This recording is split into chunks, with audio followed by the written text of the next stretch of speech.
আসসালামু আলাইকুম। 10 মিনিট স্কুলের অ্যাডমিশন প্রোগ্রামে আজকে তোমাদের সবাইকে জানাচ্ছি স্বাগতম।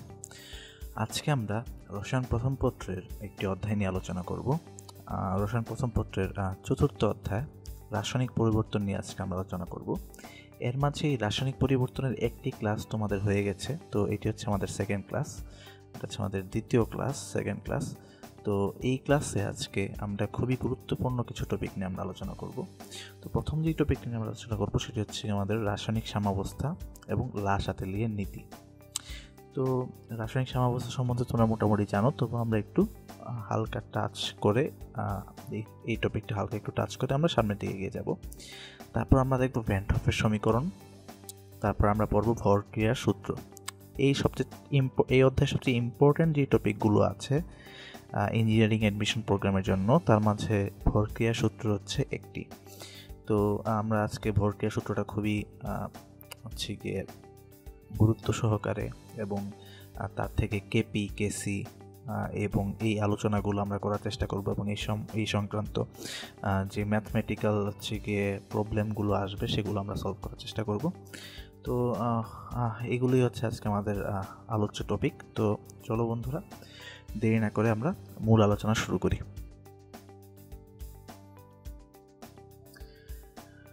তো প্রথমে আমরা আসি রাসায়নিক সাম্যাবস্থা কি। দেখো, রাসায়নিক সাম্যাবস্থা হলো, প্রথমেই একটা ব্যাপার আমাদের বুঝতে হবে যে রাসায়নিক সাম্যাবস্থা হচ্ছে উভমুখী বিক্রিয়ার একটা অবস্থা। একমুখী বিক্রিয়ার ক্ষেত্রে কিন্তু রাসায়নিক সাম্যাবস্থা দেখা যায় না। তো কোনো একটা উভমুখী বিক্রিয়ায় সম্মুখমুখী বিক্রিয়া এবং বিপরীতমুখী বিক্রিয়ার গতিবেগ যখন সমান হয়ে যায় তখন তাকে বলে রাসায়নিক সাম্যাবস্থা। কি বলতেছি আবার আমরা শুনি, যে একটা উভমুখী বিক্রিয়ায় সম্মুখমুখী বিক্রিয়া এবং বিপরীতমুখী বিক্রিয়ার গতিবেগ যখন সমান হয়ে যাবে তখন তাকে রাসায়নিক সাম্যাবস্থা বলা হয়। দেখো, ধরো একটা বিক্রিয়া হলো এ থেকে বিতে পরিণত হচ্ছে। তো বিক্রিয়া শুরুতে আমাদের উৎপাদ থাকে না, উৎপাদের পরিমাণ শূন্য, কারণ উৎপাদ তখনও তৈরি হয় নাই। যেহেতু বিক্রিয়া শুরু হয় নাই, তার মানে এ বিতে পরিবর্তিত হয়নি, তার মানে উৎপাদ শূন্য। আর এর পরিমাণ এক্স, ধরে নিই এক্স, মানে এ আছে হচ্ছে কি সর্বোচ্চ পরিমাণে, আর এর থেকে যেহেতু বিতে এখনো কোনো কিছু পরিবর্তিত হয় নাই, বি আছে সর্বনিম্ন পরিমাণে। এখন বিক্রিয়া যত সামনে আগাবে তখন এর পরিমাণ কমতে থাকবে। ধরি এক্স মাইনাসের এ, মানে এ পরিমাণ স্মল এ পরিমাণ হচ্ছে গিয়ে এ ভেঙে বিতে পরিণত হয়েছে, তাহলে বি এর পরিমাণ হবে এ এর সমান, যতটুকু ভেঙে গেছে ততটুকু। খেয়াল করো, রিয়াকশনটা যতই আগাচ্ছে ততই বিক্রিয়কের পরিমাণ কমছে আর উৎপাদের পরিমাণ বৃদ্ধি পাচ্ছে। এখন আমরা জানি কোন একটা বিক্রিয়ার রিয়াকশনের রেট, ঠিক আছে, বিক্রিয়ার গতিবেগ রিয়াকশনের রেট কিসের সমানুপাতিক? সরাসরি সমানুপাতিক হচ্ছে গিয়ে আমাদের বিক্রিয়কের ঘনমাত্রার সমানুপাতিক, ঠিক আছে, বিক্রিয়কের ঘনমাত্রার বা বিক্রিয়কের সক্রিয় ভরের সমানুপাতিক। এখন দেখো তো, এই এ থেকে যে বিতে পরিণত হচ্ছে, এটা যদি একটা উভমুখী বিক্রিয়া হয়, বিক্রিয়াটা যদি এমন হয় এ পরিণত হচ্ছে বিতে আর বি পরিণত হচ্ছে এতে, তাহলে এর পরিমাণ হলো আমাদের হচ্ছে গিয়ে সম্মুখমুখী বিক্রিয়ার বিক্রিয়কের পরিমাণ, আর বি এর পরিমাণ হলো আমাদের বিপরীতমুখী বিক্রিয়ার বিক্রিয়কের পরিমাণ, তাই না? কারণ এ থেকে বিতে পরিণত হচ্ছে যে বিক্রিয়া, তার রেট সমানুপাতিক হবে হচ্ছে কি আমাদের এর পরিমাণ কত, এক্স মাইনাসের এ, আর বি এর পরিমাণ কত এ, তাহলে সম্মুখমুখী বিক্রিয়ার রেট সমানুপাতিক হবে হচ্ছে কি এক্স মাইনাস এ, আর বিপরীতমুখী বিক্রিয়ার রেট সমানুপাতিক হবে হচ্ছে এ। আচ্ছা, তাহলে বিক্রিয়া শুরুতে যখন বিক্রিয়কের পরিমাণ ছিল সর্বোচ্চ, ঠিক আছে, যে এক্স পরিমাণ ছিল, তখন কিন্তু আমাদের কি ছিল, সম্মুখমুখী বিক্রিয়ার গতিবেগ হবে অনেক বেশি। আর যেহেতু আমাদের উৎপাদের পরিমাণ তখন জিরো, তার মানে বিপরীতমুখী বিক্রিয়ার গতিবেগ হবে অনেক কম। এই যে এখানে দেখো, এই যে আমাদের চিত্রটা দেখো, দুইটা চিত্র আমরা দেখো, প্রথমেই দেখে খেয়াল করি যখন হচ্ছে আমাদের বিক্রিয়ার সময় শুরু, তখন আমাদের হচ্ছে গিয়ে রিয়াক্ট্যান্ট বা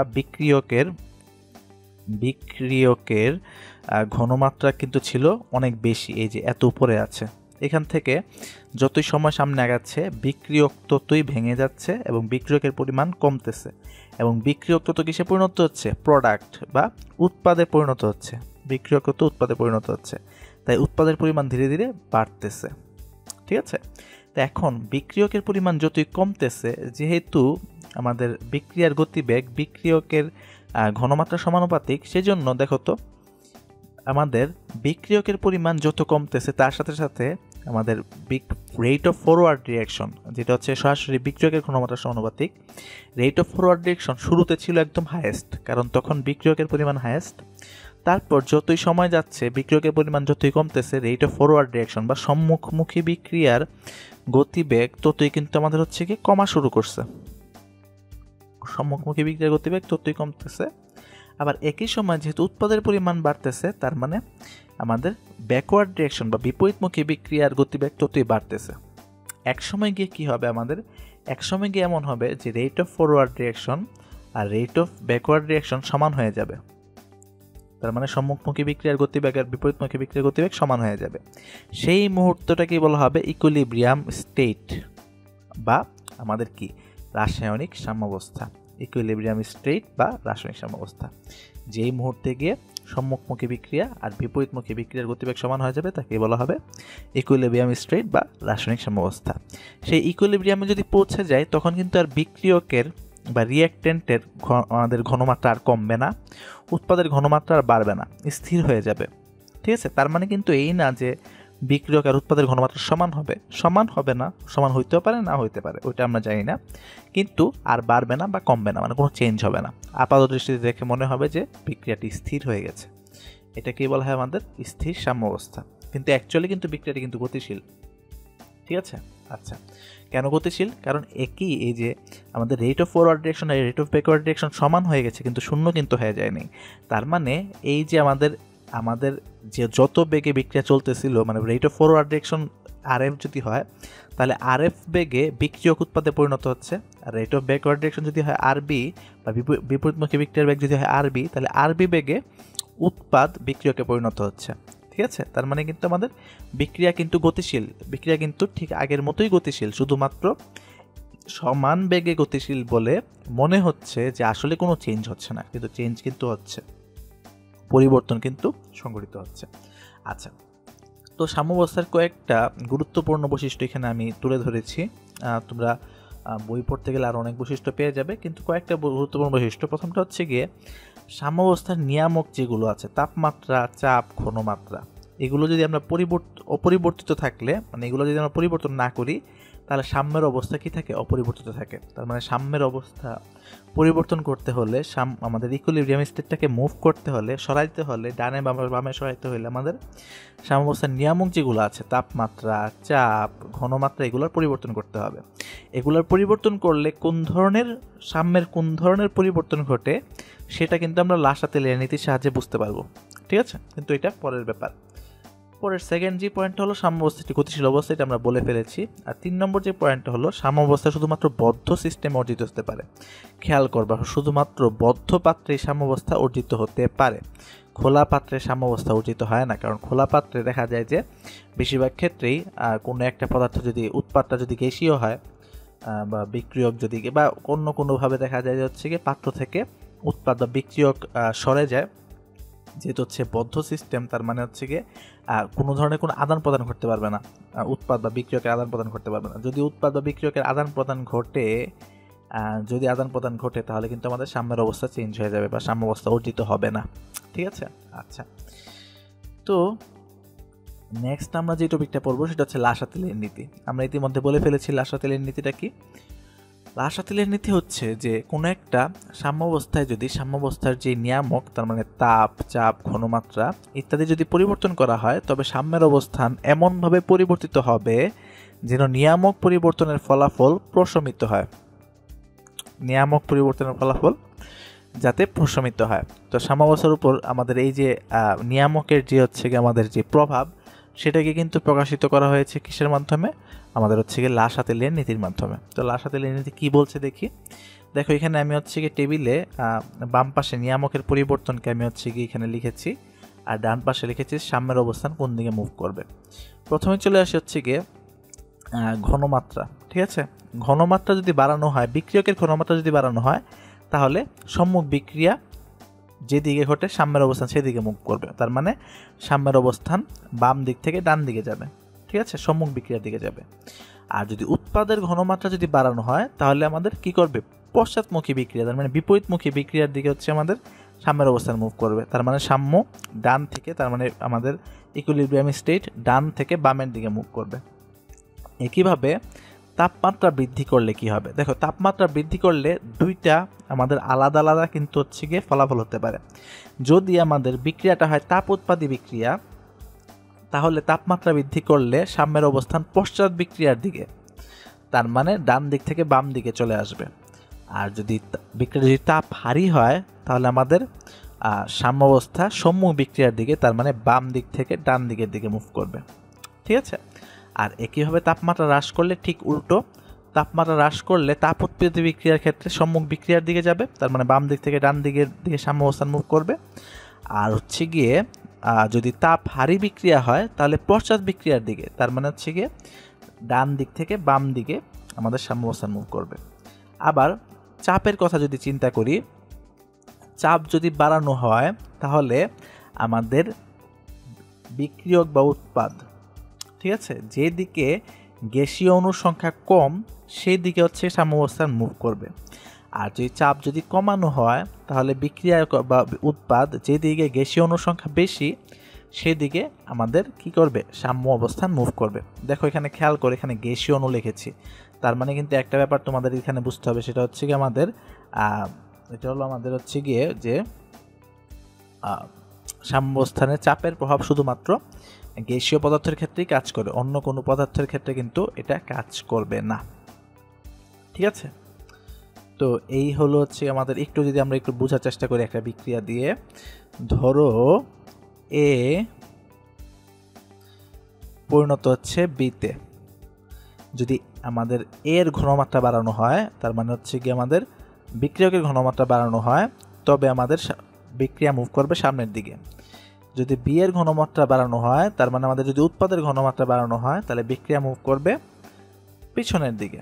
আবার একইভাবে ধরো এ পরিণত হচ্ছে বিতে, এখানে আমাদের বিক্রিয়াটা হচ্ছে আমাদের তাপ উৎপাদী বা তাপ হারি, ডেল এইচ পজিটিভ। যদি তাপ হারি হয় তাহলে যদি আমি তাপমাত্রা বৃদ্ধি করি, ঠিক আছে, যদি তাপমাত্রা যদি হচ্ছে আমি বৃদ্ধি করি তাহলে তাপ হারি বিক্রিয়ার ক্ষেত্রে তাপমাত্রা বৃদ্ধি, টেম্পারেচার যদি বৃদ্ধি করি তাহলে বিক্রিয়া যাবে সামনের দিকে, আর টেম্পারেচার যদি হ্রাস করি তাহলে বিক্রিয়া আসবে পিছনের দিকে। ঠিক আছে। আবার যদি এ থেকে বি যদি হয় একটি বিক্রিয়া যার ডেল এইচ যদি হয় নেগেটিভ, তার মানে বিক্রিয়া যদি হয় তাপ উৎপাদী, তাহলে যদি আমি টেম্পারেচার বৃদ্ধি করি তাপ উৎপাদী বিক্রিয়ার ক্ষেত্রে তাহলে বিক্রিয়া আমাদের সাম্য অবস্থান মুভ করবে পিছনের দিকে, আর যদি টেম্পারেচার যদি হ্রাস করা হয় তাহলে সাম্য অবস্থান মুভ করবে সামনের দিকে। ঠিক আছে। আবার একটু এই পাশে চলে আসি, যদি ধরো 2A এটা হচ্ছে গ্যাসিয়াস, আমাদের যদি পরিণত হয় যে বিতে এটাও গ্যাসিয়াস, তাহলে দেখো তো এইদিকে কোন দিকে গ্যাসীয় পরমাণুর পরিমাণ কম, দেখো বি এর দিকে গ্যাসীয় পরমাণুর কম, তাই না? তো এখানে যদি আমি প্রেশার যদি হচ্ছে গিয়ে আমি বৃদ্ধি করি তাহলে আমাদের বিক্রিয়া যাবে কম সংখ্যক গ্যাসীয় অণুর দিকে, তার মানে সামনের দিকে। আর প্রেশার যদি হচ্ছে হ্রাস করি তাহলে বিক্রিয়া আসবে বেশি সংখ্যক গ্যাসীয় অণুর দিকে, তার মানে পিছনের দিকে। আচ্ছা, আশা করি মোটামুটি আমরা এই ব্যাপারগুলো বুঝতে পেরেছি। তাহলে আমরা নেক্সট টপিকে চলে যাই। নেক্সট টপিক হচ্ছে আমাদের ভ্যান হফের সমীকরণ। ঠিক আছে। ভ্যান হফ কি করেছিল? ভ্যান হফ হচ্ছে কি আমাদের সাম্য ধ্রুবকের সাথে তাপমাত্রার সম্পর্ক স্থাপন করেছিল। ঠিক আছে। ভ্যান হফের সমীকরণটা হচ্ছে আমাদের বিক্রিয়ার সাম্যাবস্থানের ক্ষেত্রে তাপমাত্রার সম্পর্ক, সাম্যাবস্থানের সাথে তাপমাত্রার সম্পর্ক হচ্ছে ভ্যান হফের সমীকরণ প্রদান করে। তো দেখতে অনেকটা আরহেনিয়াসের সমীকরণের মতোই, কিন্তু আরহেনিয়াসের সমীকরণ হচ্ছে বিক্রিয়ার যে কোনো স্টেজে তাপমাত্রার সাথে বিক্রিয়ার হারের সম্পর্ক। ঠিক আছে, বিক্রিয়ার হার ধ্রুবকের সম্পর্ক, আর এক্ষেত্রে হচ্ছে সাম্য ধ্রুবকের সম্পর্ক। এখানে কিন্তু আমাদের একটু ব্যাপারটা খেয়াল রাখতে হবে, হার ধ্রুবক আর সাম্য ধ্রুবক। আরহেনিয়াসের সমীকরণ ছিল হার ধ্রুবকের সাথে তাপমাত্রার সম্পর্ক, আর ভ্যান হফের সমীকরণ হচ্ছে সাম্য ধ্রুবকের সাথে তাপমাত্রার সম্পর্ক। তো ভ্যান হফের সমীকরণটা হচ্ছে নিম্নরূপ: লগ কেপি, কেপি হচ্ছে এখানে সাম্য ধ্রুবক, KP is equal to minus del H. ঠিক আছে, del H divide by 2.303 into R into 1/t plus ধ্রুবক। ডেল এইচ এখানে হচ্ছে এনথালপির পরিবর্তন। তো log cap is equal to minus del h by 2.303 r into 1/t plus ধ্রুবক। এটা হচ্ছে আমাদের ভ্যান টপের সমীকরণ। তো এই সমীকরণটাকে আমি y is equal to mx plus c এই সমীকরণের সাথে হচ্ছে মিলাতে পারি। তাহলে এখানে y হচ্ছে আমাদের log kp, আর এই যে আমাদের মাইনাস ডেল এইচ বাই 2.303 আর হচ্ছে m, আর 1/t হচ্ছে আমাদের x, আর ধ্রুবক তো c হচ্ছে ধ্রুবক। তার মানে এটা কিন্তু একটা সরলরেখার সমীকরণ, তাই না? এখন এই যে আমাদের সরলরেখার সমীকরণটাকে এই যে আমি যদি এখন একটু বসাই, y অক্ষ বরাবর হচ্ছে y কে বসাইলাম log kp কে, আর x অক্ষ বরাবর হচ্ছে কি আমি x কে বসাবো 1/t কে। তো এখন আমি তাপ হারি বিক্রিয়া আর তাপ উৎপাদী বিক্রিয়ার ক্ষেত্রে দুইটা ভিন্ন ভিন্ন আমি হচ্ছে গিয়ে সরলরেখা পাচ্ছি, ঠিক আছে? কেন? কারণটা কি? কারণ এখানে হচ্ছে ডেল এইচ এর ব্যাপারটা আছে, ঠিক আছে? তাপ হারি বিক্রিয়ার ক্ষেত্রে ডেল এইচ পজিটিভ, তার মানে আমার ডেল এইচ যেহেতু পজিটিভ, তার মানে আমার m ইজ ইকুয়াল টু মাইনাসের ডেল এইচ বাই 2.303 r। এই m হবে কি? পজিটিভ। তাপ হারি বিক্রিয়ার ক্ষেত্রে m হচ্ছে পজিটিভ, সরি m হচ্ছে নেগেটিভ, এখানে একটা মাইনাস আছে, তাই না? তো তাপ হারি বিক্রিয়ার ক্ষেত্রে m হচ্ছে আমাদের নেগেটিভ। m যেহেতু নেগেটিভ, এই জন্য সরলরেখাটা হচ্ছে আমাদের কি? নিম্নগামী একটা সরলরেখা, ঠিক আছে? সরলরেখা হচ্ছে নিচের দিকে আসতেছে, কারণ এখানে এই যে আমাদের এখান থেকে যদি m হিসাব করি, mটা আসবে নেগেটিভ। অন্যদিকে তাপ উৎপাদী বিক্রিয়ার ক্ষেত্রে ডেল এইচটা হবে নেগেটিভ। ডেল এইচ নেগেটিভ হওয়ার কারণে এই মাইনাস আর ডেল এইচের মাইনাস মিলে m হয়ে যাবে পজিটিভ। m পজিটিভ হলে দেখা যাবে যে বিক্রিয়াটা কিন্তু আমাদের এই যে আমাদের m পজিটিভ হলে যে সরলরেখাটা আমরা পাবো, সরলরেখাটা হবে একটা ঊর্ধ্বমুখী একটা সরলরেখা, কারণ m হচ্ছে পজিটিভ, ঠিক আছে? আচ্ছা, তো যাই হোক, ভ্যান টপের সমীকরণ সংক্রান্ত আলোচনা এতটুকুই। আমরা আশা করি এতটুকু বুঝতে পেরেছি। তো এখানে একটা ভ্যান টপের সমীকরণের একটা ম্যাথ দেয়া আছে। এখানে বলা হচ্ছে যে একটি বিক্রিয়ার লন কেপি বনাম 1/t লেখচিত্রের ঢাল দেয়া আছে 21,645.02 ক্যাল। আমাদের এখানে হচ্ছে গিয়ে এটা হচ্ছে গিয়ে কে, এটা কি কে হওয়ার কথা নাকি? আচ্ছা, তো আমাদের দেয়া আছে হচ্ছে কোনো একটা বিক্রিয়ার লন কেপি বনাম 1/t লেখচিত্রের ঢাল হচ্ছে গিয়ে 21,645.02 কেলভিন। তাহলে বিক্রিয়াটির ডেল এইচ নির্ণয় করো, ঠিক আছে? তো এখন কথা হলো আমাদের যেহেতু দেওয়া আছে লন কেপি বনাম 1/t এর লেখচিত্র, দেওয়া আছে আমাদের লন কেপি, ঠিক আছে? তো আমরা যে সমীকরণটা দেখেছি সেটা কিন্তু লগের জন্য, ঠিক আছে? সেটা কিন্তু লগের জন্য ছিল। তো লগের জন্য হলে আমাদের বিক্রিয়ার ঢাল, ঠিক আছে? বিক্রিয়ার ঢালটা আমাদের হচ্ছে যেহেতু পজিটিভ, বিক্রিয়া ঊর্ধ্বগামী, তো বিক্রিয়ার ঢাল হচ্ছে গিয়ে লগের জন্য ছিল আমাদের মাইনাসের ডেল এইচ বাই 2.303 আর, ঠিক আছে? মাইনাসের ডেল এইচ বাই 2.303 আর। কিন্তু এখানে যেহেতু লন যেহেতু আমরা জানি লন ইজ ইকুয়াল টু হচ্ছে গিয়ে 2.303 লগ, এখান থেকে কিন্তু 2.303 এসেছে। কিন্তু যেহেতু লন কেপি দেওয়া আছে আমার এখানে কিন্তু 2.303 দরকার নেই, তাহলে মাইনাসের ডেল এইচ বাই আর। তাহলে আমরা লিখতে পারি যেহেতু ঢাল দেওয়া আছে এত, m ইজ ইকুয়াল টু মাইনাসের ডেল এইচ বাই আর, এখান থেকে লেখা যায় m এর মান 21,645.02 ইজ ইকুয়াল টু মাইনাসের ডেল এইচ ডিভাইড বাই আর হচ্ছে আমাদের 8.314। এখান থেকে আমার ডেল এইচ এর মানটা আসবে হচ্ছে গিয়ে, ডেল এইচ এর মান আসছে গিয়ে মাইনাস 1.17999, ঠিক আছে? পয়েন্ট একটু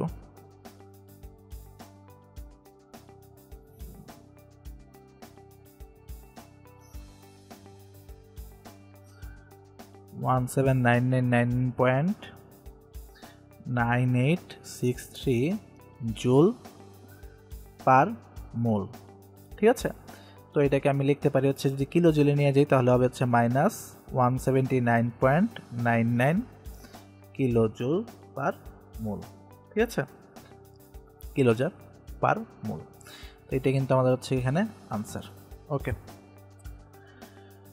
তাহলে আমরা এবার চলে আসি নেক্সট টপিকে। নেক্সট টপিকটি হচ্ছে আমাদের ভরক্রিয়া সূত্র। তো দেখো, ভরক্রিয়া সূত্র আমাদের এই অধ্যায়ের খুবই ইম্পর্ট্যান্ট একটি টপিক, এবং এই টপিকটি নিয়ে আমরা একটু বিস্তারিত আলোচনা করব। তো ভরক্রিয়া সূত্র কি বলে? ভরক্রিয়া সূত্র বলছে যে কোনো একটি নির্দিষ্ট তাপমাত্রায় একটি নির্দিষ্ট মুহূর্তে কোনো রাসায়নিক বিক্রিয়ার হার ওই মুহূর্তে বিক্রিয়ায় উপস্থিত বিক্রিয়ক সমূহের সক্রিয় ভরের সমানুপাতিক। কোনো একটি নির্দিষ্ট তাপমাত্রায় কোনো নির্দিষ্ট মুহূর্তে কোনো রাসায়নিক বিক্রিয়ার হার ওই মুহূর্তে বিক্রিয়ায় উপস্থিত বিক্রিয়ক সমূহের সক্রিয় ভরের সমানুপাতিক। এখন কথা হচ্ছে সক্রিয় ভরটা কি? সক্রিয় ভর, দেখো, সক্রিয় ভর হচ্ছে আমাদের দুইভাবে হিসাব করা হয়। দ্রবণের ক্ষেত্রে সক্রিয় ভর হিসাব করা হয় মোলার ঘনমাত্রা দিয়ে, আর গ্যাসের ক্ষেত্রে সক্রিয় ভর হিসাব করা হয় আংশিক চাপ দিয়ে। এই জন্য আমাদের সাম্য ধ্রুবকও পাওয়া যায় দুইটা ভিন্ন ভিন্ন। মোলার ঘনমাত্রার ক্ষেত্রে হয় কেসি, আর আংশিক চাপের ক্ষেত্রে হয় হচ্ছে কেপি। এটা নিয়ে আমরা পরে আলোচনা করব, যাই হোক। আর হচ্ছে গিয়ে কঠিন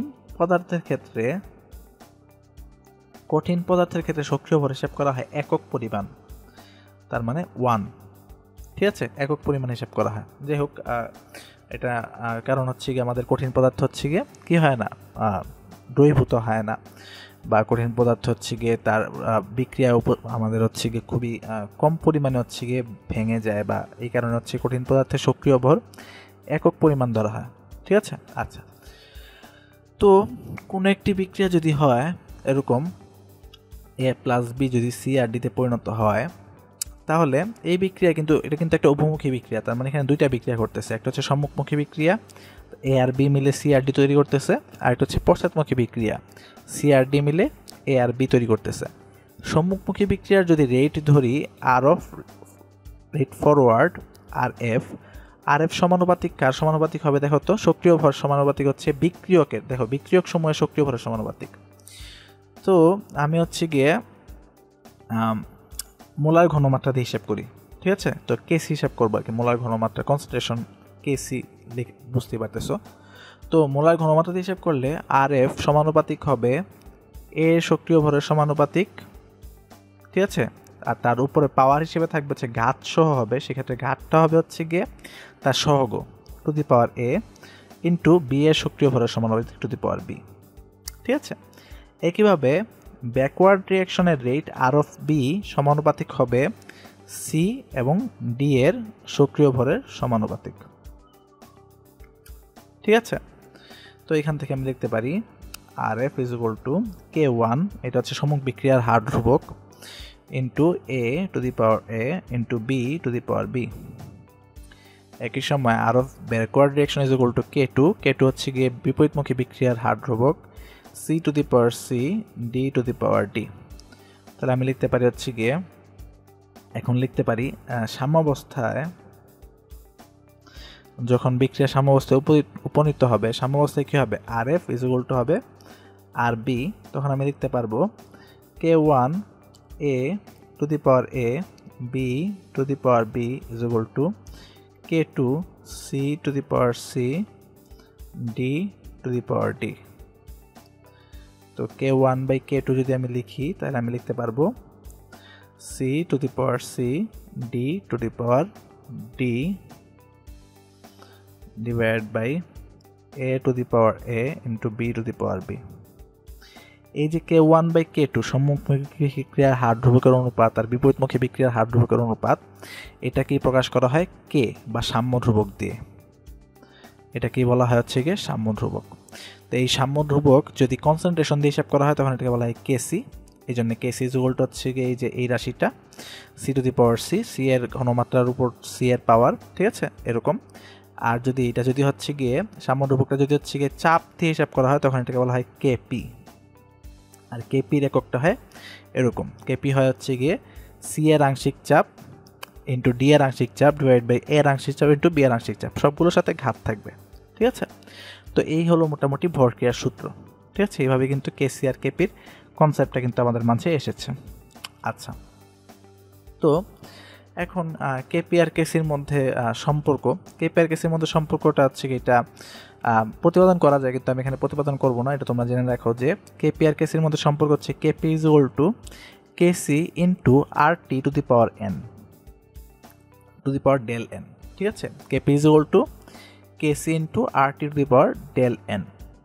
এটা অ্যাকচুয়ালি এসেছে হচ্ছে আমাদের PV is equal to NRT এই সূত্র থেকে। এখান থেকে আমি লিখতে পারি পি ইজ ইকুয়াল টু হচ্ছে গিয়ে এন বাই ভিআরটি বা P is equal to CRT. ঠিক আছে, যেহেতু চাপ ইজ ইকুয়াল টু ঘনমাত্রা ইন্টু আরটি, এখান থেকে এসেছে হচ্ছে KP is equal to KC into RT to the power del N. যাই হোক, এটা তোমরা বইয়ে দেখে নিও। তো এখানে ডেল এন বলতে কি বুঝি? ডেল এন হচ্ছে মূল সংখ্যার পার্থক্য। মূল সংখ্যার পার্থক্য মানে কি? যে বিক্রিয়ার উৎপাদের মূল সংখ্যা আর বিক্রিয়কের মূল সংখ্যার পার্থক্য হচ্ছে আমাদের ডেল এন। ঠিক আছে, যেমন এখানে দুটা বিক্রিয়া দেওয়া আছে। প্রথম বিক্রিয়া হচ্ছে গিয়ে নাইট্রোজেন আর হাইড্রোজেন বিক্রিয়া করে অ্যামোনিয়া উৎপন্ন করতেছে। এখানে আমি দেখি ডেল এন কত।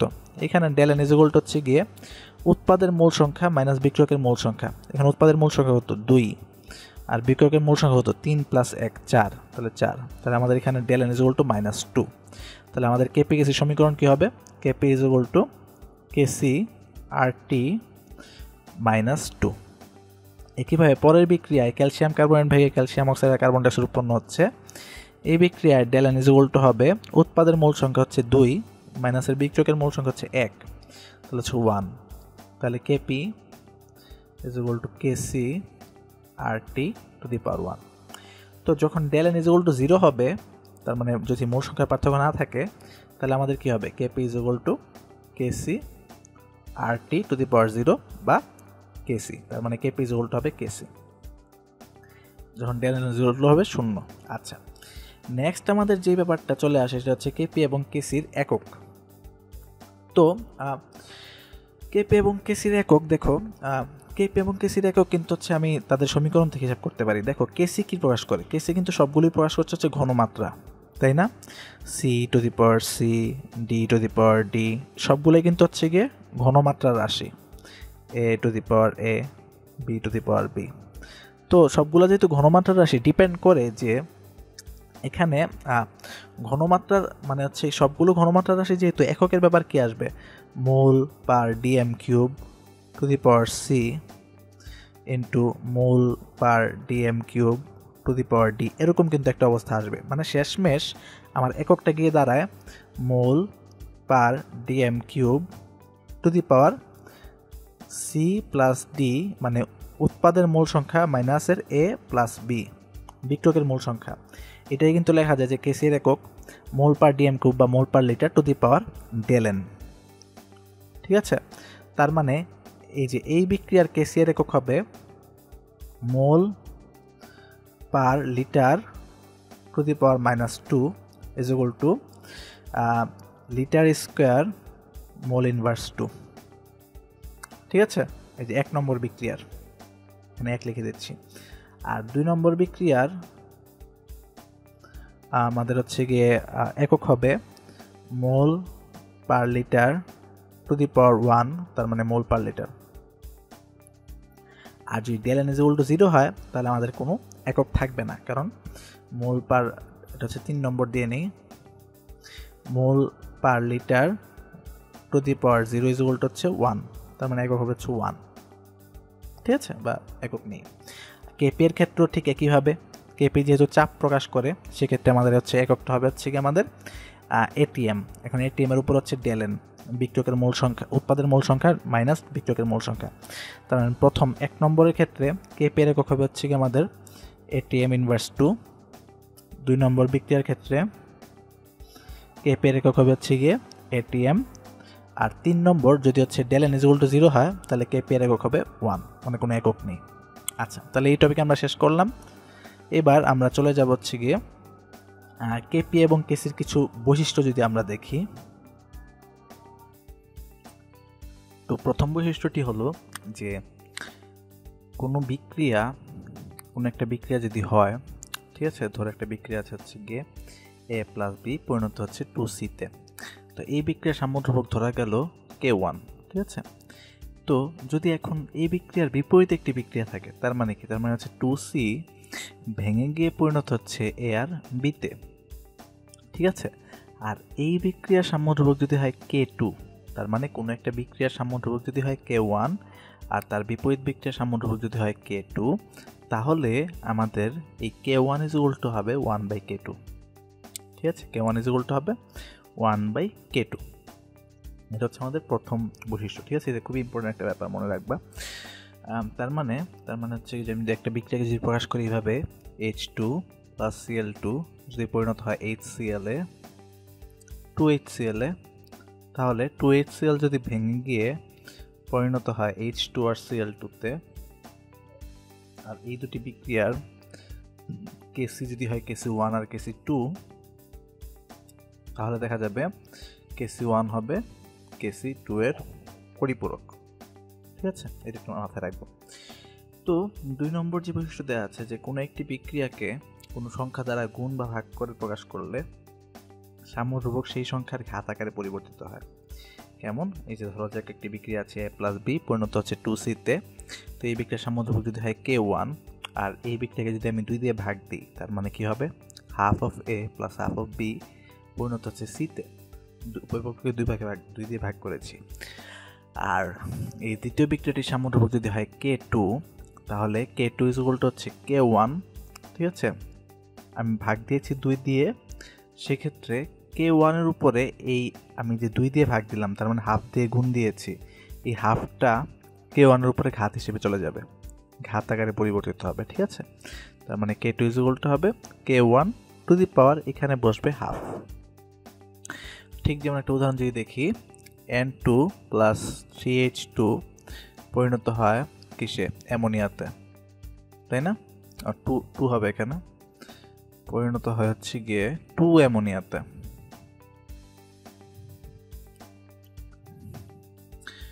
2NH3। ওকে, তো এই বিক্রিয়ার সাম্য ধ্রুবক ধরা যাক K1। এবার এই 2NH3 ভেঙে গিয়ে পরিণত হবে N2 + 3H2 তে। এই বিক্রিয়ার সাম্য ধ্রুবক ধরা যাক K2। তাহলে আমাদের এই K2 = হবে K1 টু দি পাওয়ার, কত দিয়ে ভাগ দিয়েছি? সরি, এটা তো উল্টো না, ভাগ, সরি।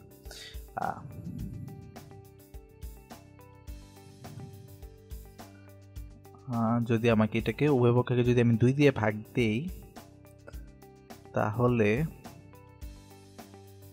তাহলে হবে ব্যাপারটা হবে ½ of N2 + 3/2 of H2 পরিণত হচ্ছে অ্যামোনিয়াতে।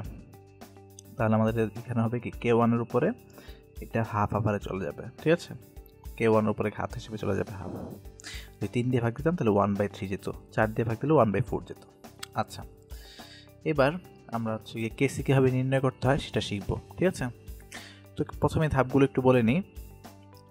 Kc নির্ণয়ের ধাপগুলো হচ্ছে আমাদের কি? প্রথমে হচ্ছে আমরা কি করব, বিক্রিয়ক আর উৎপাদের আদি মৌল সংখ্যা একটা ধরে নিব, ঠিক আছে। মৌল সংখ্যা ধরে নিব, অথবা প্রশ্নে দেওয়া থাকলে সেটা থাকবে। তারপর আমরা কি করব, সেই আদি মৌল সংখ্যা হতে সাম্যাবস্থানে যখন বিক্রিয়াটি উপনীত হলো তখন মৌল সংখ্যা কত হলো সেটা আমরা বের করব। এটা হচ্ছে আমাদের 2 নম্বর ধাপ। 3 নম্বর ধাপে আমরা কি করব, সাম্যাবস্থার মৌল সংখ্যা আর ওই যেই পাত্র দেওয়া আছে সেই পাত্রের আয়তন থেকে আমরা ঘনমাত্রা বের করব C = N/V সূত্র দিয়ে, এবং সবার শেষে সেই ঘনমাত্রা ব্যবহার করে আমরা Kcটা বের করব, ঠিক আছে। তো এখানে একটা উদাহরণ দেওয়া আছে, PCl5 থেকে PCl3 আর Cl2, ঠিক আছে। পটাশিয়াম পেন্টাক্লোরাইড থেকে পটাশিয়াম ট্রাইক্লোরাইড আর ক্লোরিন হচ্ছে কি মুক্ত হয়েছে। তো এই বিক্রিয়াটাকে আমরা এটাকে হচ্ছে কি Kc নির্ণয় করার চেষ্টা করি, ঠিক আছে। তো ধরে নিই বিক্রিয়ার শুরুতে মানে T যখন 0, তখন PCl5 এর পরিমাণ ধরে নেই যে এখানে দেয়া আছে যে A পরিমাণ PCl5 নিয়ে বিক্রিয়া শুরু হয়েছে। তাহলে PCl5 এর পরিমাণ হচ্ছে আমাদের A। খেয়াল করো, যদি কোনো কিছু বলা না থাকে তাহলে কিন্তু আমি এখানে PCl5 এর পরিমাণ ধরে নিব একক পরিমাণ বা 1, ঠিক আছে। যদি কোনো কিছু বলা না থাকে তাহলে এটাকে 1 বা একক পরিমাণ ধরে নিতে পারবো, ঠিক আছে। অথবা তোমাদের সুবিধার্থে 100ও ধরে নিতে পারো, 100 ধরে নিতে পারো, কারণ বিয়োজন মাত্রাটা দেওয়া থাকে সাধারণত হচ্ছে গিয়ে পার্সেন্টেজে, সেক্ষেত্রে 100 ধরলে কিন্তু সুবিধা হয়। আচ্ছা, তবু আমরা যদি কোনো কিছু দেওয়া না থাকে তাহলে ধরবো 1, আর যদি কিছু একটা দেওয়া থাকে সেটা হচ্ছে A। ধরে নিলাম যে দেওয়া আছে যে A পরিমাণ PCl5 বিক্রিয়া শুরু করেছে। তাহলে বিক্রিয়া শুরুতে যেহেতু বিক্রিয়া এখন শুরু হয় নাই, PCl3 এর পরিমাণ 0, ক্লোরিনের পরিমাণ 0। বিক্রিয়া যখন সাম্যাবস্থায় উপনীত হইল, ধরে নিলাম টি সময় পরে বিক্রিয়া সাম্যাবস্থায় উপনীত হয়েছে, তার মানে টি ইজ ইকুয়াল টু যখন টি হবে, তখন ধরে নিলাম PCl5 এর বিয়োজন মাত্রা হচ্ছে আলফা। এটাও প্রশ্ন দেওয়া আছে, PCl5 এর বিয়োজন মাত্রা হচ্ছে আলফা।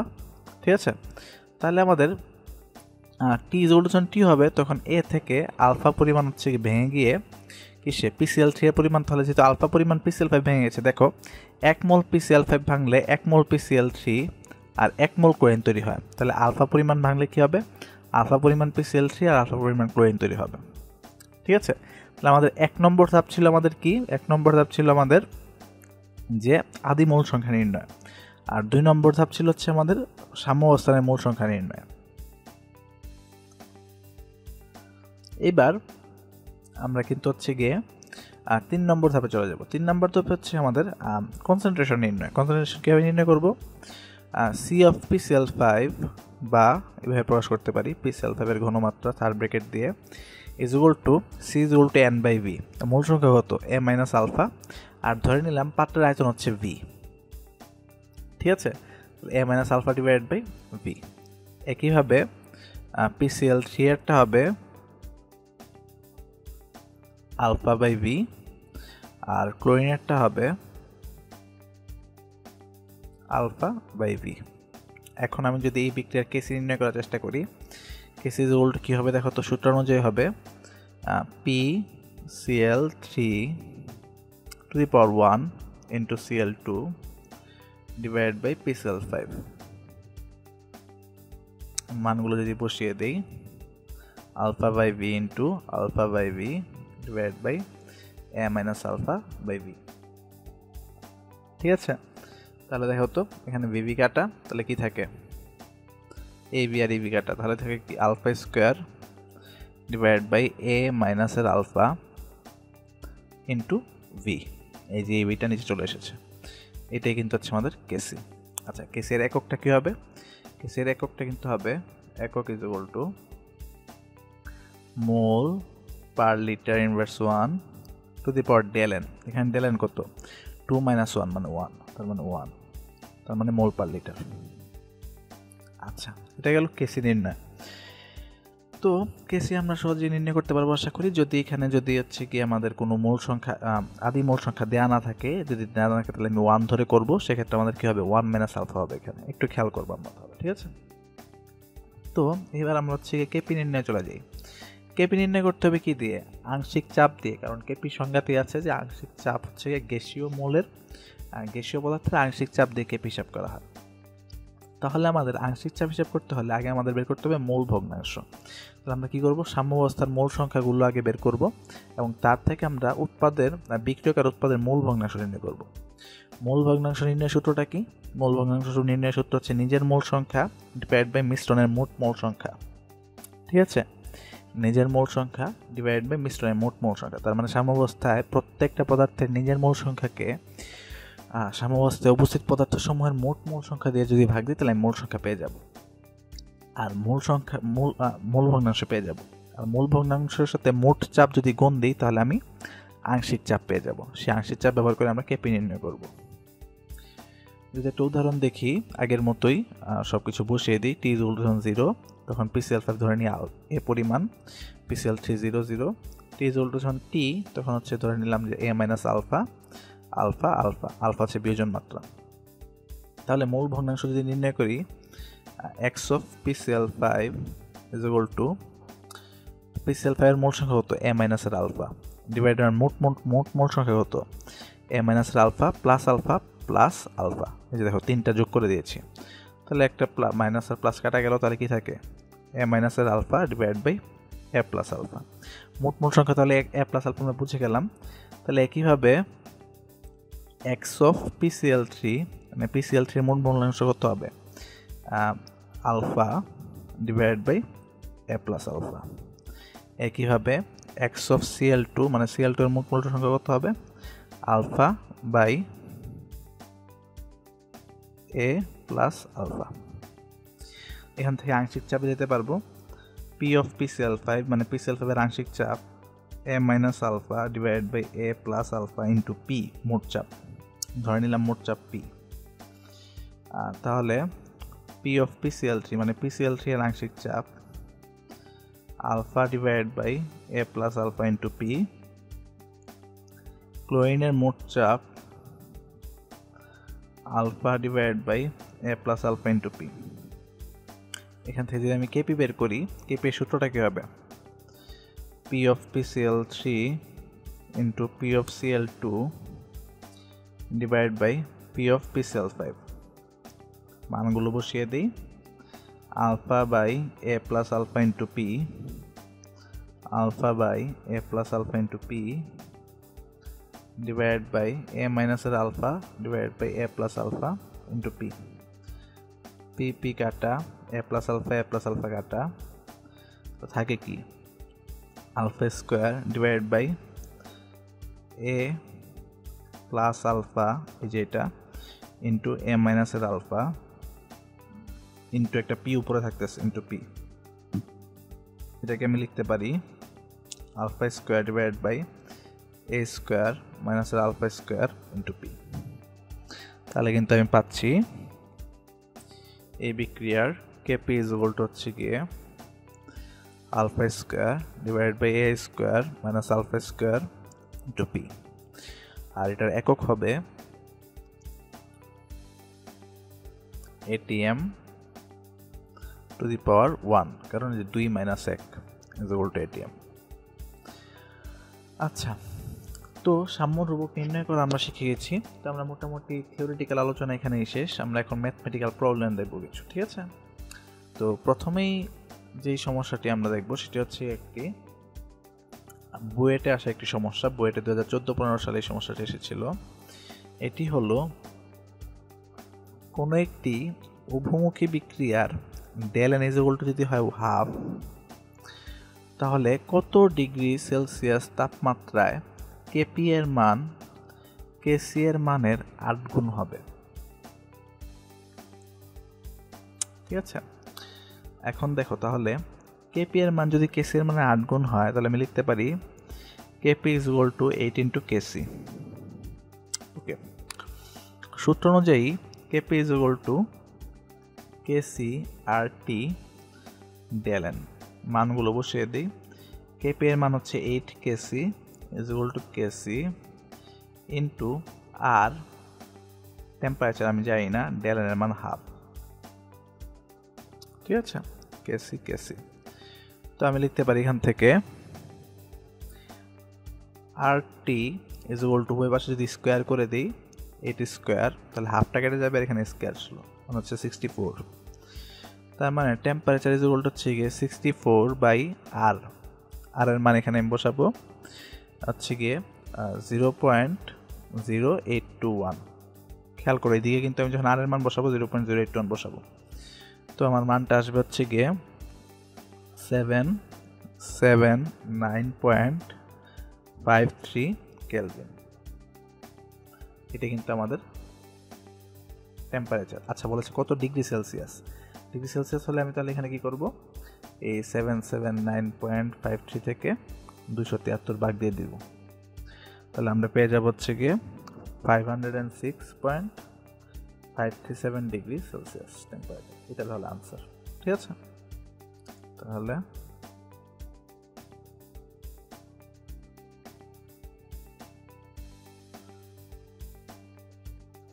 এটাই হবে আমাদের আনসার।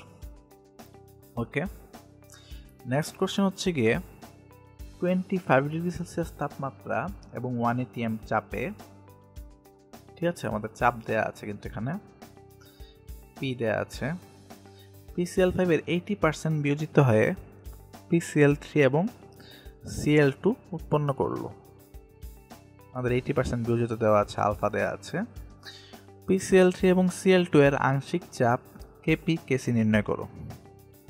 রুয়েটে আসা একটি প্রশ্ন 2006-07 সালে।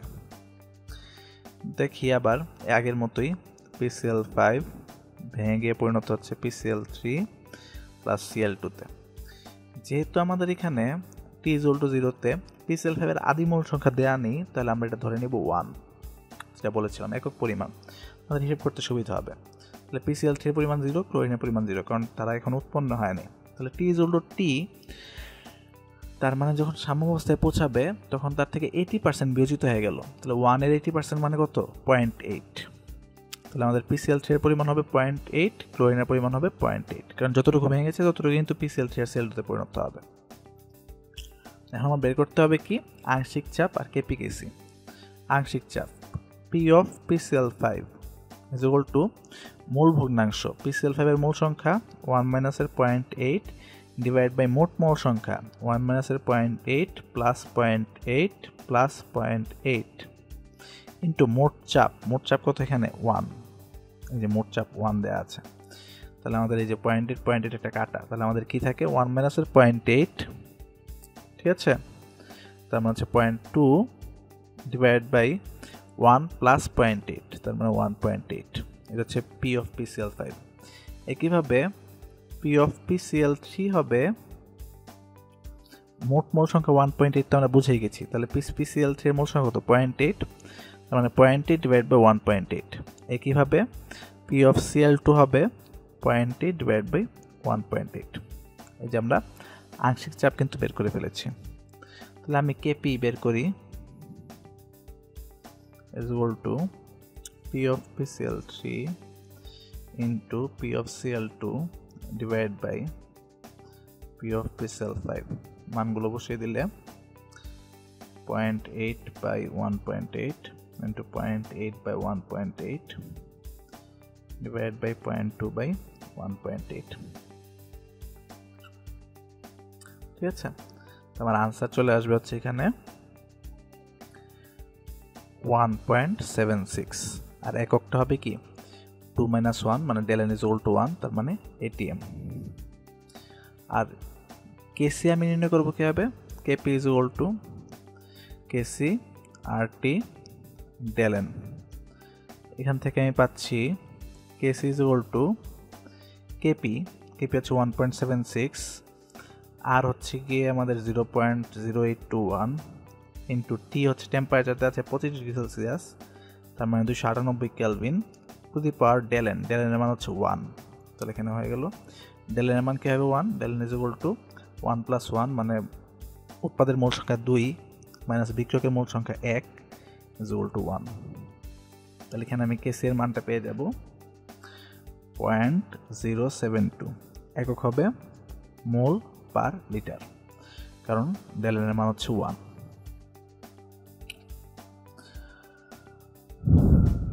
তো এইগুলো আমাদের 2 নম্বর প্রশ্ন। এবার যদি আমি 3 নম্বর প্রশ্নে চলে যাই,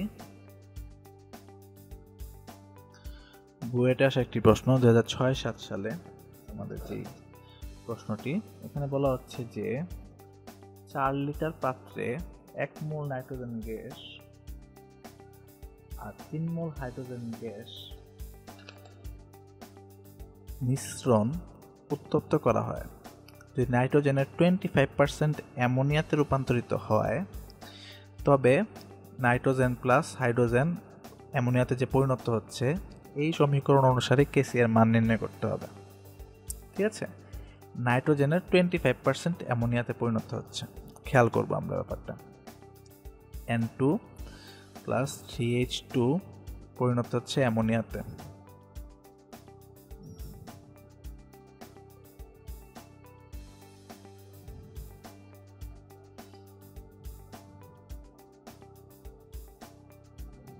আচ্ছা, T is equal to 0, যেহেতু আমাদের এখানে মোল সংখ্যা দেয়া আছে, নাইট্রোজেন 1 মোল ছিল আর হাইড্রোজেন ছিল 3 মোল, অ্যামোনিয়া ছিল 0, তাহলে আমি এগুলোই বসিয়ে দিব। ঠিক আছে, আর T is equal to T, তার মানে সাম্যাবস্থায় পৌঁছেছে, তখন নাইট্রোজেনের 25% অ্যামোনিয়াতে পরিণত হয়েছে। তার মানে নাইট্রোজেন ছিল 1 এর 25% কত? 0.25, তার মানে 1 মাইনাস 0.25। এখন দেখো, নাইট্রোজেন যখন 1 মোল ভাঙে তখন হাইড্রোজেন ভাঙে 3 মোল, তার মানে নাইট্রোজেনের যখন 0.25 ভাঙছে, হাইড্রোজেনের ভাঙবে কত?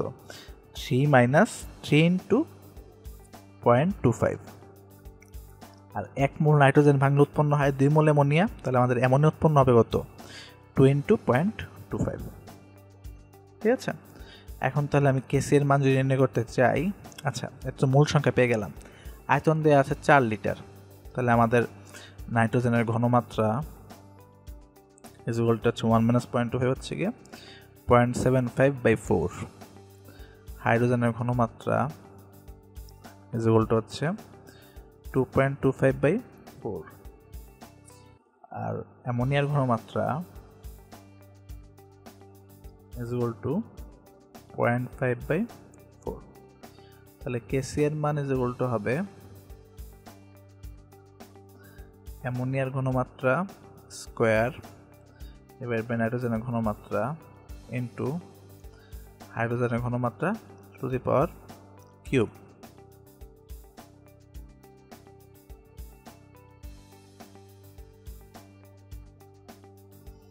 মানগুলো যদি বসিয়ে দেই 0.5/4 স্কোয়ার 0.75/4 ইন্টু 2.25/4 কিউব, তাহলে সবগুলো মান বসিয়ে দিলে আমার আনসার চলে আসবে 0.468। আর একক হবে হচ্ছে গিয়ে ডেলেন কত, ডেলেন ইজ ইকুয়াল টু হচ্ছে গিয়ে উৎপাদের মোট সংখ্যা 2 মাইনাসের বিক্রয়কের মোট সংখ্যা 3 + 1 4 মানে হচ্ছে -2। তাহলে একক হবে mole litre inverse 1 to the power -2, তার মানে 0.468 মোল ইনভার্স 2 লিটার স্কোয়ার। এটা কিন্তু আমাদের আনসার। আচ্ছা, এবার 4 নম্বর যে প্রশ্নটি দেওয়া আছে সেটি হলো ডাইনাইট্রোজেন টেট্রাঅক্সাইডের বিয়োজন। ডাইনাইট্রোজেন টেট্রাঅক্সাইডের একটা বিয়োজন N2O4 ডাইনাইট্রোজেন টেট্রাঅক্সাইড বিয়োজিত হয়ে উৎপন্ন হচ্ছে 2 মোল নাইট্রোজেন ডাইঅক্সাইড।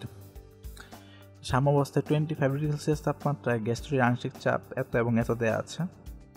ওকে, তো সাম্য ধ্রুবক কেপি এবং কেসি নির্ণয় করো। খুবই সহজ একটা প্রশ্ন।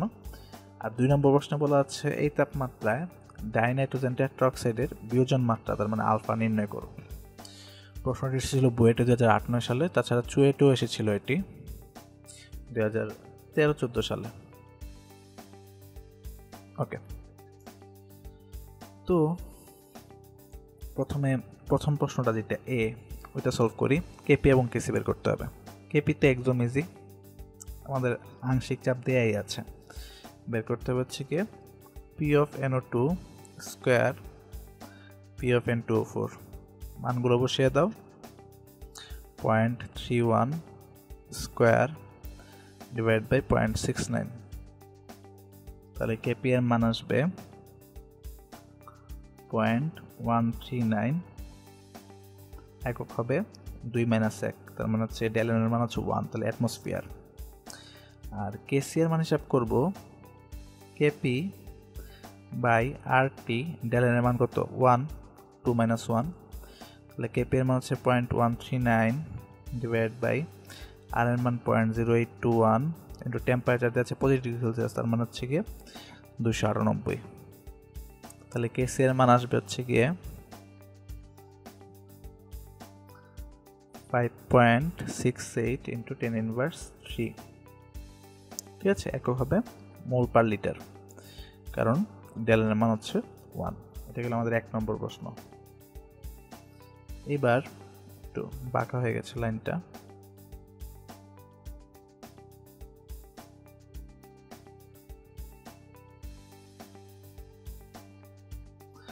এবার যদি বি নং প্রশ্নে যাই, দেখো বলা আছে ডাইনাইট্রোজেন টেট্রাঅক্সাইডের বিয়োজন মাত্রা নির্ণয় করো। ঠিক আছে, তো বিক্রিয়াটি আমি এখানে একটু লিখে নিই কিছু জিনিস। বিক্রিয়াটি N2O4 ভেঙে পরিণত হচ্ছে 2 of NO2 তে। তো T = 0 তে যদি, যেহেতু কিছু দেয়া নেই, আদি মোল সংখ্যা ধরে নিই এটা ছিল 1 পরিমাণ, তাহলে আমাদের নাইট্রোজেন ডাইঅক্সাইড ছিল 0 পরিমাণ।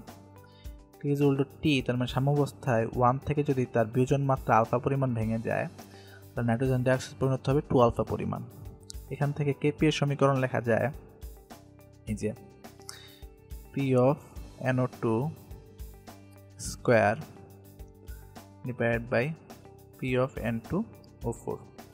এখান থেকে যদি আমি আংশিক চাপ হিসাব করতে চাই, তাহলে আংশিক চাপ কি আসে পি অফ NO2 এর আংশিক চাপ আসে 2 alpha divide by 1 minus alpha plus 2 alpha, তার মানে 2 আলফা বাই 1 প্লাস আলফা।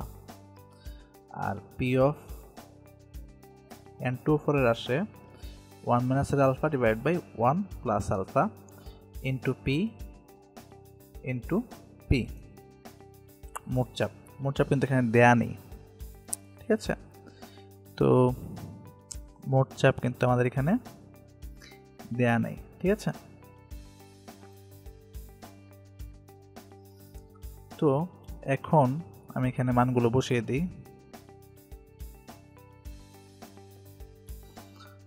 তো মানগুলো যদি বসিয়ে দিই হবে পি অফ NO2 হচ্ছে গিয়ে 2 alpha divide by 1 plus alpha into P whole square divide by 1 minus alpha plus 1 plus alpha into P. এখান থেকে লিখতে পারি 4 আলফা স্কোয়ার, ঠিক আছে, divide by 1 plus alpha whole square into P divide by 1 minus alpha, আচ্ছা, P square divide by 1 plus alpha into P. এখানে একটা 1 plus alpha থেকে যাবে, তাহলে আমাদের মানটা আসবে 4 alpha square divide by 1 plus alpha into 1 minus alpha, তার মানে 1 মাইনাস আলফা স্কোয়ার, আর এখানে পি একটা পি থেকে যাবে ইন্টু পি, ঠিক আছে। এখন এখানে আমি, আচ্ছা, এই পাশটা মুছে ফেলি একটু। এই প্রথম যে আমাদের ম্যাথটা ছিল, তাহলে আমাদের করতে সুবিধা হবে।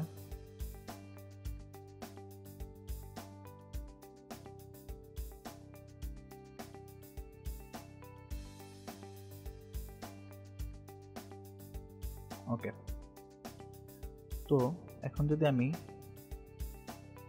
এই যে কেপি এর এই সূত্রটা আমি এখানে বসালাম, KP is equal to 4 alpha square divide by 1 minus alpha into alpha square into P. দেখো পি এর মান কিন্তু প্রশ্ন দেওয়া নেই, কিন্তু এখানে আমাদের কিন্তু আমাদের পাত্রে দুইটা গ্যাস আছে, নাইট্রোজেন টেট্রাঅক্সাইড আর নাইট্রোজেন ডাইঅক্সাইড। এখন দুইটার আংশিক চাপ দেওয়া আছে। আমরা জানি মোট চাপ পি ইজ ইকুয়াল টু সবগুলো গ্যাসের আংশিক চাপ, তার মানে P of NO2 plus P of N2O4। তো আমি এখানে যদি আংশিক চাপটা বসিয়ে দাও 0.69 প্লাস 0.31, তাহলে কিন্তু আমি হচ্ছে গিয়ে পেয়ে যাচ্ছে মোট চাপ, কিন্তু আমি এখানে পেয়ে যাব, ঠিক আছে। তো ওই যে কত হবে 1 ATM। এই মানটা এখন যদি এখানে বসিয়ে দেই, কেপি এর মান হচ্ছে, আমরা নির্ণয় করেছিলাম কেপি এর মান 0.139 ATM is equal to 4 alpha square divided by 1 minus alpha square into মোট চাপ হচ্ছে 1। এই সমীকরণটা যদি সমাধান করে ফেলি, তাহলে আমি কিন্তু আলফার মান পেয়ে যাব। আলফার মান হবে হচ্ছে গিয়ে সবকিছু যদি সমাধান করে ফেলি, 1 মাইনাস আলফা স্কোয়ার এদিকে নিয়ে যাব, 4 আলফা স্কোয়ার এদিকে থাকবে, যোগ বিয়োগ করে শেষমেশ আমার আলফার মান আসবে 0.183। এটি হচ্ছে আমাদের বিয়োজন মাত্রা, ঠিক আছে। ওকে, কেপি এর মান কিন্তু আমাদের প্রথম অঙ্ক থেকে প্রাপ্ত। আচ্ছা, তো আমাদের 4 নম্বর সমস্যাটি শেষ। এবার 5 নম্বর যে সমস্যা দেয়া আছে যে PCl3 আর হচ্ছে গিয়ে Cl2 বিক্রিয়া করে PCl5 উৎপন্ন করছে। বিক্রিয়ার জন্য এত ডিগ্রি সেলসিয়াস তাপমাত্রায় KCl মান এত। PCl3 আর ক্লোরিনের প্রত্যেকটি ঘনমাত্রা যদি 0.5 মোল করে নিয়ে 5 ml আয়তনের পাত্রে রাখা হয়, তাহলে ওই তাপমাত্রায় সংমিশ্র উপাদানগুলোর ঘনমাত্রা কত? আমার তাহলে ঘনমাত্রা বের করতে হবে। প্রাথমিক মোল সংখ্যা কিন্তু দেয়া আছে 0.5 করে, ঠিক আছে। ওকে, তাহলে PCl3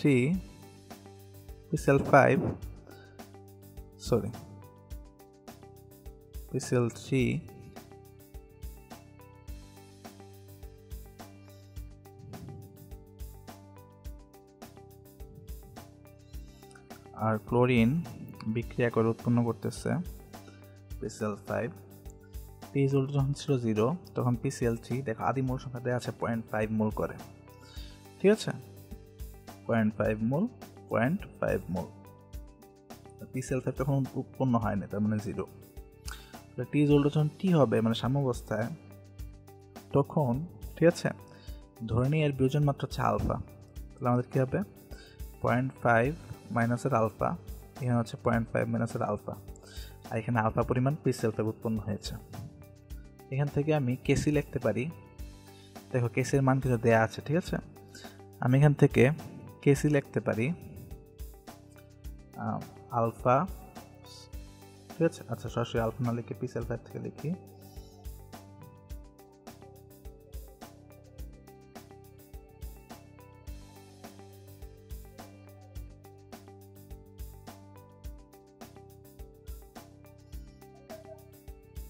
PCl5 এর ঘনমাত্রা ডিভাইড বাই PCl3 এর ঘনমাত্রা ইন্টু ক্লোরিনের ঘনমাত্রা। তো এখান থেকে লেখা যায় PCl5 এর ঘনমাত্রা হচ্ছে আমাদের আলফা ডিভাইড বাই, ধরো আয়তন হচ্ছে কত দেওয়া আছে 5 লিটার আয়তন, মানে আলফা ডিভাইড বাই 5, PCl3 এর ঘনমাত্রা হবে 0.5 মাইনাসের আলফা ডিভাইড বাই 5, ক্লোরিনের ঘনমাত্রা হবে একই রকম 0.5 মাইনাসের আলফা ডিভাইড বাই 5। তো এখন এই মানগুলো যদি আমি বসিয়ে দিই, কেসি এর মান কত 49 ইজ ইকুয়াল টু আমি এখান থেকে লিখতে পারি আলফা বাই 5 ডিভাইড বাই 0.5 মাইনাসের alpha divide by 5 whole square, ঠিক আছে। তো এখান থেকে লেখা যায় যে আমি এটাকে যদি এই পাশে নিয়ে আসি বা এখান থেকে যদি আমি সলভ করি, তাহলে কিন্তু আমরা আলফার মানটা বের করে ফেলতে পারবো এখান থেকে। তো এটাকে বিভিন্নভাবে সলভ করা যায়, সলভ করলে যদি আমি সলভ করতে থাকি, তো এটাকে যদি এই পাশে নিয়ে আসি তাহলে আমি এখানে দেখো 7 স্কোয়ার লিখতে পারি 49টাকে, তাহলে আমি এটাকে হচ্ছে ভিতরে ঢুকিয়ে দিই 7 ইন্টু 0.5 মাইনাসের আলফা, এই পুরোটার উপরে স্কোয়ার দিলাম, ঠিক আছে, পুরোটার উপরে square divide by 25 is equal to হচ্ছে আলফা বাই 5। তো এটাকে আমি একদম এই পাশ থেকে লেখা শুরু করি, ইজ ইকুয়াল টু আমি লিখতে পারবো 7টাকে ভিতরে ঢুকিয়ে দিচ্ছি, তাহলে লিখতে পারবো 7 ইন্টু 0.5, তার মানে হচ্ছে 3.5 মাইনাসের 7 আলফা হোল স্কোয়ার, আর এই 25টাকে যদি এই পাশে নিয়ে যাই তাহলে লিখতে পারবো হচ্ছে গিয়ে 5, তাহলে 5 কাটা এখানে হচ্ছে 5 থাকে, দেখতে পাবো 5 আলফা। তো এটাকে যদি আমি হচ্ছে ভাঙি তাহলে আমি একটা হচ্ছে দ্বিঘাত সমীকরণ পেয়ে যাব, ঠিক আছে। তো দ্বিঘাত সমীকরণটার মান হবে হচ্ছে কি আমাদের 12.25 মাইনাসের 49 alpha plus 49 alpha square equal হচ্ছে 5 আলফা। তো এই দ্বিঘাত সমীকরণটা সলভ করলে আমি আলফার দুইটা মান পাবো। আলফার একটা মান হচ্ছে আমাদের দুইটা মান হচ্ছে কি, একটা হচ্ছে আমাদের 0.7826 আর এটা হচ্ছে কি 0.3195, ঠিক আছে। কিন্তু আমাদের প্রাথমিক ঘনমাত্রায় ছিল 0.5 মোল, তাহলে কিন্তু আমাদের 0.726 প্রাথমিকভাবে থাকতে পারে না, তাই না, মানে সাম্যাবস্থায় থাকতে পারে না, কারণ প্রাথমিক ছিল 0.5 মোল। তাহলে আলফার মান হচ্ছে আমি পেয়ে যাচ্ছে 0.3195 মোল, ঠিক আছে। তাহলে আমি হচ্ছে গিয়ে এখান থেকে কিন্তু আমি ঘনমাত্রাটা পেয়ে যাচ্ছি। তাহলে PCl5 এর ঘনমাত্রা হচ্ছে সাম্যাবস্থানে 0.3195 মোল, ঠিক আছে। PCl3 এর হচ্ছে গিয়ে 0.5 মাইনাসের 0.3195 ইজ ইকুয়াল টু হচ্ছে গিয়ে 0.1805 মোল। আর ক্লোরিনের ক্ষেত্রে সেম 0.1805 মোল। প্রত্যেকটা যদি ঘনমাত্রা আমি যদি ঘনমাত্রা দিতে চাই তাহলে আমি কিন্তু হচ্ছে গিয়ে ঘনমাত্রা এখান থেকে কিন্তু হিসাব করে ফেলতে পারবো, ঠিক আছে।